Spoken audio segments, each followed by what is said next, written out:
왜 제가 400만 원이라고 얘기했느냐면 지금 여러분들이 쓰고 있는 생활비에는 뭐가 들어있냐면 교육비나 대출 이자가 들어있습니다. 교육비나 대출 이자는 뭐예요? 나중에는 안 나갈 수도 있는 돈이죠. 근데 그거 빼고 나면 확 줄죠. 와, 그럼 뭐 한 200만 원, 250만 원밖에 안 들어가는데? 은퇴를 하면 그거보다 1.5배는 들어갑니다. 이게 왜 그러냐면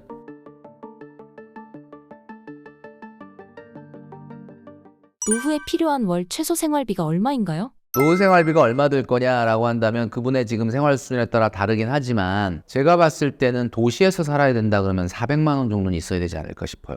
왜냐하면 농촌 생활을 한다면 조금 달라질 수 있죠. 농촌 생활은 소일거리가 있기 때문에 시간이 많이 갑니다. 내가 꼭 그걸 통해서 경제활동이나 소득활동을 안 하더라도 뭔가 경작을 하죠. 농사라는 게 이게 저도 지어봤는데 주말 농장가 되면 정말 재미있어요. 그러니까 내가 이걸 먹고 사는 걸로 하는 게 아니라고 한다. 시간을 거기에 많이 쏟고 땀을 흘리고 또 보람도 있고 재미도 있고 이런 거에 시간을 쓰다 보면 문화, 레저, 취미 활동이라는 시간이 줄어들고 여가 생활이 줄어들다 보니까 생활비를 적게 쓸 수 있죠. 자기 먹을 거는 자기 먹거리는 자기가 자급자족할 수도 있고. 그러니까 어떻게 보면 요즘 귀촌을 생각하시는 분들이 많은 이유도 그렇다. 그런데 도시에서 생활한다? 그럼 내용이 달라요. 소득 수준이 아무리 낮아도 왜 제가 400만 원이라고 얘기했느냐면 지금 여러분들이 쓰고 있는 생활비에는 뭐가 들어있냐면 교육비나 대출 이자가 들어있습니다. 교육비나 대출 이자는 뭐예요? 나중에는 안 나갈 수도 있는 돈이죠. 근데 그거 빼고 나면 확 줄죠. 와, 그럼 뭐 한 200만 원, 250만 원밖에 안 들어가는데? 은퇴를 하면 그거보다 1.5배는 들어갑니다.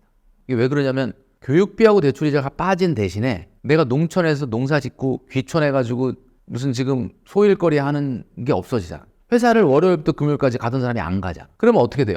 월요일부터 금요일까지 안 가고 어디 가서 막 내가 생계형 경제활동을 한다면 모르겠는데 나 은퇴야. 나 이제 쉴 거야. 놀 거야. 이제 여가생활 보낼 거야. 그러기 시작하면은 지금 생활비 250만 원을 쓰던 분이라면 그거는 월요일부터 금요일까지 회사를 가고 토요일, 일요일만 여가생활을 하면서 쓴 250만 원이죠. 근데 지금 나는 회사를 안 가잖아. 그럼 어떻게 해야 돼? 이걸 여가생활로 다 꽉 채워야 돼. 넷플릭스만 보면서 월요일부터 금요일까지 보낼 수는 없다. 그러면 누군가를 만나러 가거나 무슨 취미를 하거나 어디를 놀러 가거나 주말에 했던 행동을 일주일 내내 해야 되는 거죠. 그럼 과연 250만 원 갖고 안 된다는 거죠. 자, 그러니까 여기에 문제가 있는 겁니다. 지금 이 영상을 보시는 많은 분들 중에 이미 은퇴가 코앞이다 아니면 은퇴를 했다 하는 분들은 생계형 경제활동으로 뛰어드셔야 됩니다. 안타깝지만 아쉽지만 어쩔 수 없어요. 생계형 경제활동 뛰어드는데 야, 내가 저 돈 받고 저 일을 하냐?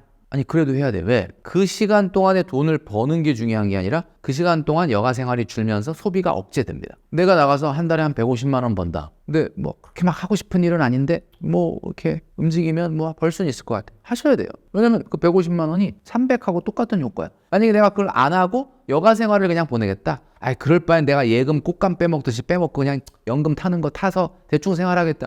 이러면 당장은 보내실 수 있죠. 근데 중요한 건 사람이라는 건 미래가 안 보이기 시작하면 굉장히 답답한 거거든요. 곶감 빼먹듯이 내 자산이 조금씩 줄어드는 걸 보면 그것만큼 불안하고 초조한 게 없어요. 그러니까 그 시간에 여러분들이 왕년에 내가 말이야 얼마나 잘 나갔는데 내가 이런 일을 하냐라고 생각하고 그 일을 안 해버리는 것보다는 그 일도 사회 경험이라고 생각하고 생계형 경제활동을 하시면 그게 100만 원, 150만 원 벌더라도 300 버는 효과가 있는 거다. 자, 근데 사실 하기 싫죠. 그죠? 그러니까 그걸 하기 싫으면 이 영상을 보시는 많은 분들 중에 은퇴가 지금 10년 이상 남았다면 준비를 해야 된다. 내가 60세, 65세 이후에 생계형 경제활동을 안 하고 싶으면 생계형 경제활동이라는 게 뭐야? 이 세상에서 제일 힘든 일이에요. 먹고 살려고 돈을 버는 것만큼 힘든 건 없거든요. 뭐 벽돌 쌓는 세 사람한테 물어봤대잖아요. 벽돌 쌓는데 한 사람한테 물어보니까 뭐 합니까? 지금 벽돌을 쌓고 있습니다. 두 번째 사람한테 물어보니까 뭐 합니까? 저는 지금 건물을 짓고 있습니다. 교회 건물을 짓고 있습니다. 또 한 사람한테 물어봤더니 저는 지금 하나님께 예배드릴 그 거룩한 장소를 만들고 있습니다. 이렇게 얘기해요. 그러니까 내가 하기 싫은 일을 하는 사람이 똑같은 일을 해도 제일 힘든 거예요. 여러분이 나중에 세컨 잡을 만들 때 세컨 잡이라는 말이 뭐예요? 세컨 라이프에 여러분들이 하는 잡이 세컨 잡이에요. 그 세컨 잡이 나 이거 돈 벌려고 하는 게 아니라 뭐 돈도 조금 경제활동도 되는데 나는 뭐 이 일이 참 너무 좋고 보람 있고 즐겁고 재밌고 하고 싶어서 하는 거다 라는 일로 채워줘야 되는 거예요. 그렇게 채워지면은 걱정이 없는데 이게 이제 은퇴를 임박해가지고 내년에 이제 은퇴인데 어떡하지? 이러고 준비하니까 어쩔 수 없이 생계형 경제활동을 해야 되는 거예요. 그러니까 아이디어가 나오는 게 뭐야? 대형 면허를 따자. 지게차 면허를 배우자. 공인중개사 시험을 보자. 이게 아이디어라는 게 내 머릿속에서 나오는 게 그냥 요거밖에 없는 거야. 바리스타 자격증을 따자. 이런 걸 한다. 그게 무슨 얘기야? 내가 딱 보니까 그래도 돈을 벌 수 있는 어떤 무슨 라이센스나 무슨 자격이나 요런 게 있는 것 같아. 선을 딱 그어놓고 나를 거기다 맞추는 거죠. 내가 그거에 맞는지 하고 싶은지 좋아하는지도 관계없이. 그게 생계형 경제활동이에요. 그럼 여러분이 대형면을 땄다. 여러분 누가 써줍니까? 안 써줘요. 지게차 할 수 있는 정말 숙련된 기술자들이 넘쳐나요. 나 안 써줍니다. 바리스타자였죠. 내가 카페에서 좀 알바를 해볼까? 바리스타로 일을 해볼까? 제가 나이가 50, 60 넘어서 바리스타 커피 내리고 있으면 오던 손님도 나가. 진짜예요. 여러분, 현실은 내가 하고 싶지 않지만 어떤 이런 일이 조금 돈 되는 일을 할 수 있는데 도움이 되지 않을까라고 정해놓고 거기다 나를 맞추려고 하면 그거야말로 힘든 일이 될 수밖에 없습니다. 그러니까 여러분들이 정년을 끝나고 나서 60세, 65세 이후에 여러분들이 하고 싶지 않은 생계형 경제활동을 하지 않으려면, 자아 실현형 경제활동을 하려면, 내가 하고 싶은 일을 하려면 뭘 해야 되느냐? 지금 은퇴 10년 전부터 준비를 해야 된다. 무슨 준비를 해야 되냐? 내가 좋아하는 일이 뭔지를 알아내야 되는 거죠. 노후 준비를 위해 포트폴리오는 어떻게 구성해야 할까요? 그러니까 여기서 진짜 중요한 게 있어요. 제가 한번 이런 말 한 적이 있어요. 나와서 유튜브 같은 것도 어떻게 보면 실버 유튜버 세대. 그러니까 왜냐하면 지금 우리나라 유튜브 시장이 뭐 사실 어마어마하죠. 근데 지금 이 유튜브의 공급자들의 평균 나이가 3, 40이에요. 3, 40. 2, 30대? 3, 40대 요에. 그러니까 공급자가. 근데 공급자들은 그런데 그 유튜브를 보는 사람들은 어떠냐? 수요층은 생각보다 스펙트럼이 넓습니다. 여러분 20, 30대만 유튜브 보는 줄 알죠? 아닙니다. 요즘 70대 심지어 80대 분들도 유튜브 봐요. 그러니까 무슨 얘기냐면 이제 요게 한 10년, 20년 지나고 나면 실버 유튜버 수요자들이 시장을 장악을 하게 돼요. 근데 공급자는 아직도 20, 30대, 30, 40대. 못 따라가지 그들의 감성을. 그러니까 제가 지금 무슨 얘기를 하는 거냐. 유튜브를 하라는 게 아니라 유튜브 하라 그러면 또 이 생각을 하죠.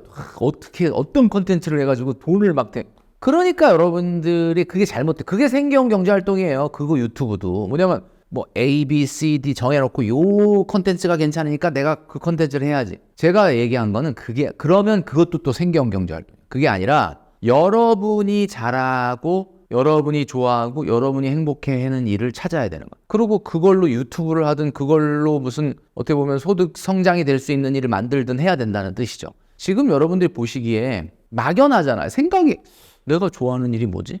내가 좋아하는 일, 나 피아노 배우고 싶어. 바이올린 배우고 싶어. 그건 좋아하는 일이 아닙니다. 누군가의 궁금증을 해결해주고 누군가의 필요를 해결해주고 누군가의 뭔가 가려운 것을 긁어주는 것이 돈이 되는 거지. 나의 필요를 해결하면 그건 소비가 될 뿐입니다. 그러니까 여러분 잘 보시면 내가 어려서부터 요리를 잘해. 우리 어머니가 요리를 너무 잘하는데 우리 어머님만의 그 비법을 막 나한테 가르쳐 준 거야. 요리 비법. 내가 그런 게 있어. 그럼 옛날 같으면 어떻게? 이걸 가지고 이걸 돈 벌려고 한다면 뭐 식당을 차리겠죠. 옛날 같으면 이걸로.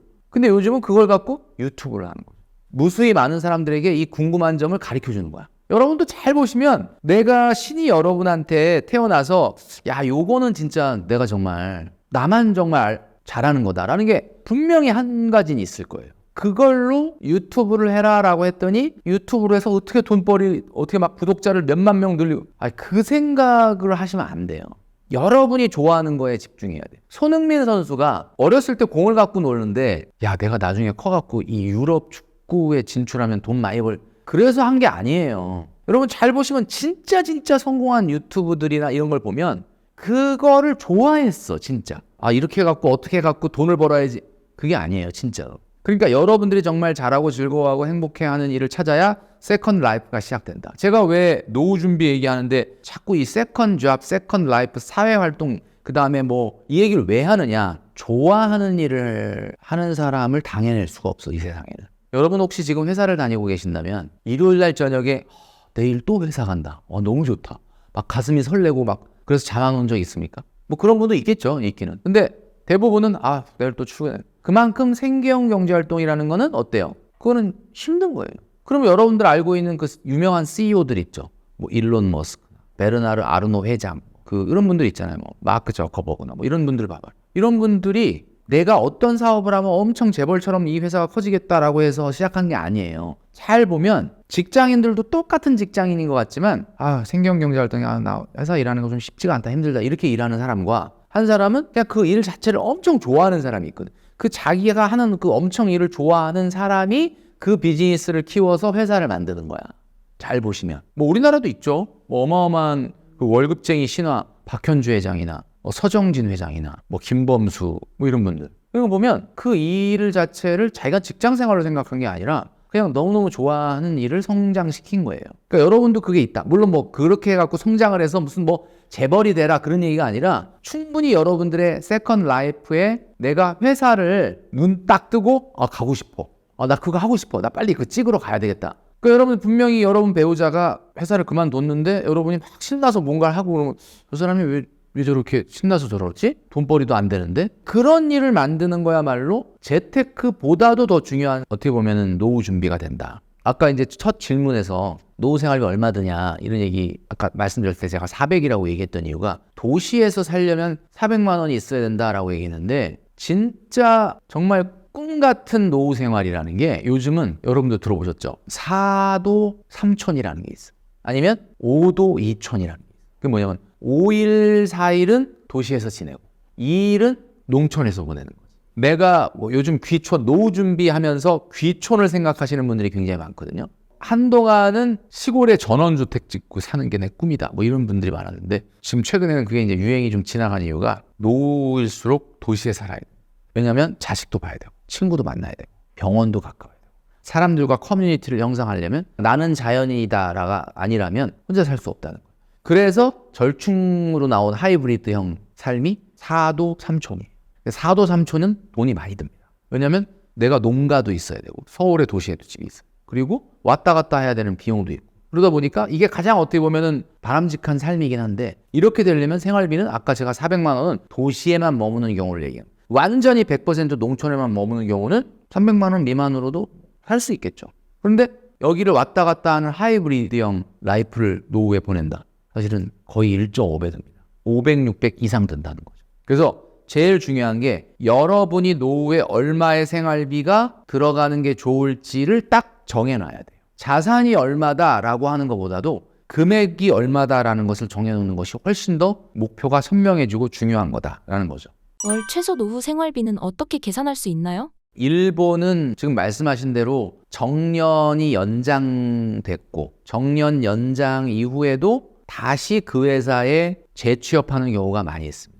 근데 재취업하게 되면 옛날의 직급이 아니라 그냥 사원으로 가는 거야. 근데 그런 걸 전혀 창피하거나 이상하게 생각하지 않는 문화다. 그러니까 왜냐하면 우리나라보다 고령사회를 먼저 진입을 했기 때문에. 우리나라는 이제 내년도에 2025년도에 초고령 사회, 그러니까 65세 인구가 전체 인구에서 뭐 20% 이상 차지하는 시기가 다가온다라고 하는데 우리도 일본처럼 그런 문화가 돼야 될 겁니다. 그러니까 제가 얘기한 게 뭐냐, 재테크로 노후 준비할 생각하지 마라. 중요한 건 나의 사회활동이 연장돼야 되고 세컨드 라이프가 세컨드 잡까지 발전할 수 있는 준비를 40대 50대부터 해야 된다. 이 준비를 안 하고 50, 60을 맞으면 내일 모레 정년인데? 그러면 또 생계형 경제활동 해야 돼요. 그러면 안 된다라는 걸 지금 제가 경고 차원에서 말씀드리는 거고 그 일은 제발 하고 싶은 일을 해라.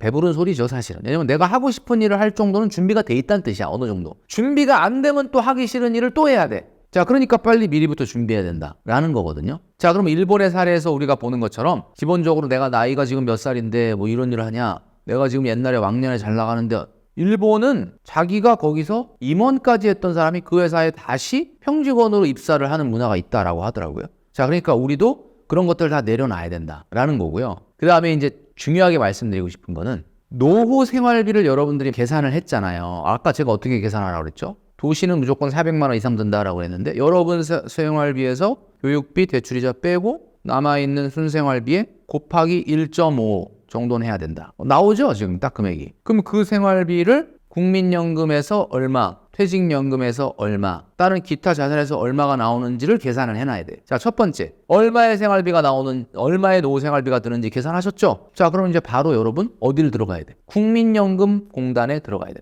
국민연금공단에 들어가서 홈페이지에 들어가면 뭘 클릭할 수가 있죠? 내연금 알아보기를 클릭할 수 있어. 이 내연금 알아보기는 40대 이상만 들어갑니다. 20, 30대는 안 들어가. 왜 안 들어갈까요? 국민연금 어차피 못 받을 거라고 생각해. 그러니까 확인을 잘 안 한대요. 근데 20, 30대도 확인을 하셔야 됩니다. 최근에 국민연금 개혁 논의가 활발한데 국민연금의 개혁안을 지금 만든 것이 지금 그 국회에 이제 어떻게 보면 심사를 앞두고 있어요. 이게 국민적 합의에 의해서 국민연금이 개혁 방안이 통과가 될지 어떻게 될지 모르겠는데 현재 나와 있는 개혁안은 여러분도 아시는 것처럼 9%였던 보험료를 13%로 올리는 겁니다. 9%가 뭐예요? 지금 내 소득의 9%, 4.5는 내가 내고 회사가 4.5 내는 거죠. 요거를 지금 13%로 올리게 되면 내 부담이 얼마나 늘어나는 거냐? 그러면은 내 부담 한 2% 정도 늘어나겠네요. 그죠? 2%. 그럼 2% 정도가 늘어난다 그러면은 지금 10만 원 내고 있는 분이라고 하면 한 16, 7만 원 정도 내야 되니까 좀 부담이 늘어날 수가 있죠.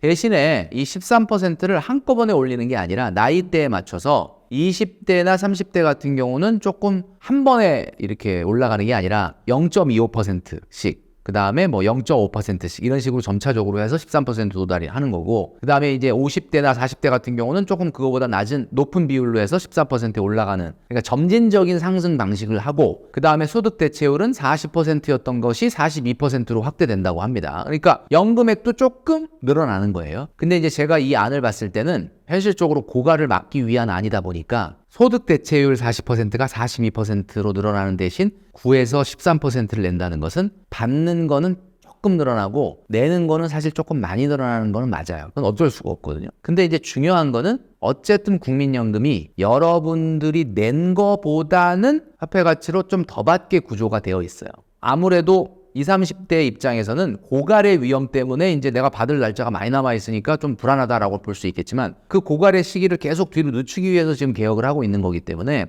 국민연금공단에 들어가서 금액을 클릭하시고 현재 화폐 가치로 내가 얼마를 65세에 받을 수 있는지 그 부분에 대한 걸 확인을 하셔야 돼요. 그래서 내가 지금 필요한 생활비가 400이야. 근데 국민연금에서 95만 원 나온다. 그럼 어때요? 나는 300만 원만 이제 해결하면 되는 거죠. 자, 이렇게 들어가야지 구체적인 계획이 되는 거지 그냥 두루뭉술하게 가면 안 된다. 그 다음에 퇴직연금이 있습니다. 퇴직연금도 어떻게 확인해요? 여러분 퇴직연금이 완전 사외에서 운영하는 데가 있고 사내에서 운영하는 데가 있어요. 그러면 우리 회사는 선택이 가능해서 뭐 DB형이냐 DC형이냐 뭐 이런 것도 있고 아예 그냥 일괄적으로 DB형이다 뭐 이런 데도 있고 뭐가 더 유리하냐 불리하냐를 떠나서 확인을 해봐야 되는 게 근데 이거는 이제 내가 뭐 내일 모레 퇴직이 아니라고 한다 그러면은 DC형 같은 경우는 투자 수익률, DB형 같은 경우도 정확하게 얼마를 받게 될지는 알 수가 없습니다. 왜냐하면 DB형이라는 게 여러분 뭐냐면 확정 기여형이라는 거거든요. 확정 기여형이 뭐냐면 퇴직금이 정해져 있는 거예요.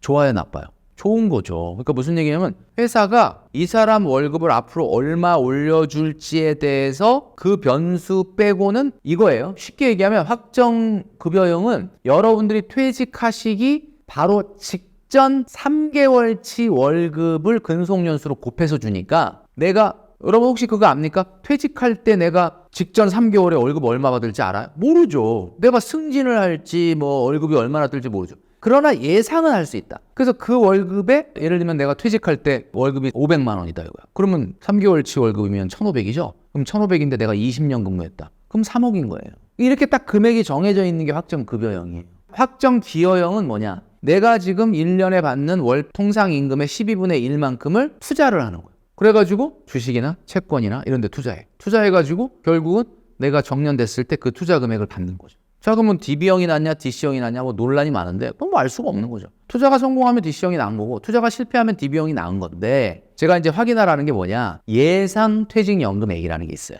물론 이거 예상입니다. 이거 정확하진 않지. 근데 어쨌든 그걸 봐야 돼. 그랬을 때 그 퇴직연금을 일시금으로 받으면 퇴직소득세를 왕창 무니까 IRP 계좌에다가 받아서 어떻게 내야 돼? 연금으로 받아야 세금이 없진 않지만 연금소득세가 매우 낮죠. 5.5에서 3.3 정도니까 그렇게 낮은 연금을 떼고 받는 겁니다. 자, 그러면 낮은 세금을 떼고 받는 거예요. 그러면 퇴직연금의 예상액이 100만 원이더라. 그러면 국민연금 100만 원, 퇴직연금 100만 원 이렇게 나오는 거예요. 그러면 내가 아까 400만 원 필요하다. 다 이게 현재 화폐 가치입니다. 다 현재 화폐 가치로 보여주거든요. 그러면 400만 원. 그럼 200만 원만 해결하면 되는 거죠. 근데 내가 보니까 200만 원 어떻게 해결할까? 자, 이제 고민인 거예요. 200만 원을 어떻게 해결할 거냐? 내가 생계형 경제활동으로 해결할 거냐?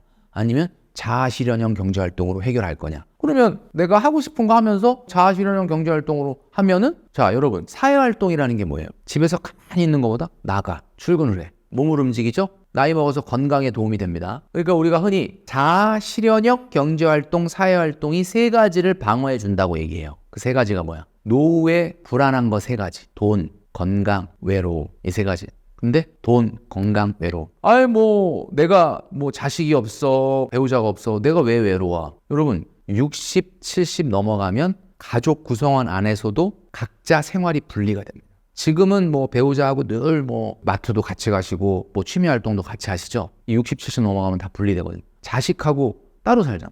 자식이 맨날 와갖고 엄마 아빠 안 부르거든요. 그러면 분명히 내 집에 가면 가까운 데 자식 살고 배우자 있는데도 외롭습니다. 그러니까 중요한 건 뭐예요? 내가 건강하게 어떤 커뮤니티에 속해서 사회활동을 하고 있으면 돈 해결되죠. 몸 움직이니까 건강하죠. 외로움 있을 때가 어딨어. 다 동료들이 있고 소속돼 있는 사람이 있으니까 이게 해결이 되는 거죠. 그러니까 이제부터 제가 오늘 말씀드렸던 내가 예상되는 노후 생활비 산정하고 거기서 국민연금, 퇴직연금, 그 다음에 내가 갖고 있는 개인적으로 가입한 개인연금 있잖아요. 개인연금에서 얼마 나오는지 그 회사에다가 문의하면 나옵니다. 물론 그것도 예상액이긴 하지만 남은 금액 어떻게 설계할까? 이걸 내가 하기 싫은 일을 하면서 충당할 건지 아니면 내가 하고 싶은 일을 하면서 이거 선택하시라는 거예요. 그러면 간단하다. 이렇게 월 생활비를 짜서 가계부 쓰듯이 보면서 준비를 해야 되는데 맨날 막연하게 어디다 투자해야 돼.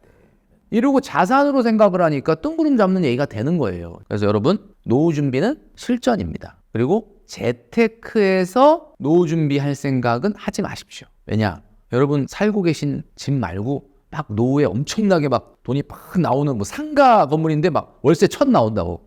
그런 거 있으면 상가가 아무리 월세가 변동성이 있다 하더라도 1,000 나오는데 안 나와도 400~500은 나올 거 아니에요. 그러면 고민이 안 되지. 지금 우리가 뭐가 고민이냐면 딱 하나 그냥 집 하나 마련해 놨는데 그거 말고는 어떻게 안 되네? 그래서 지금 이게 고민인 거잖아요. 그죠? 그러니까 또 하나가 있을 수 있겠죠? 제가 국민연금 얘기했고 또 뭐 얘기했어요? 퇴직연금 얘기했죠. 그 다음에 세컨잡 사회활동을 통해서 약간의 기타소득 만들려고 그랬죠. 3개 나왔죠. 파이프라인이 3개죠. 그 다음에 또 하나가 개인연금 있죠. 파이프라인 4개죠. 근데 여기 하나 더 들어가야 되는 파이프라인이 있습니다. 이게 뭐냐면 임대소득이에요. 근데 임대소득 그러니까 그거는 지금 2주택, 3주택 아니면 무슨 상가 건물 있는 사람 얘기 아니냐? 아니에요. 이게 무슨 얘기냐면 임대주택이 임대용 부동산이 노후에는 제가 파이프라인을 5개 만들려고 그랬죠. 5개가 기본입니다. 5개 만들려고 하는 이유가 뭐냐? 노후에는 노후 생활비가 얼마 나오느냐가 중요한 게 아니고 얼마나 안정되게 나오느냐가 중요한 거예요.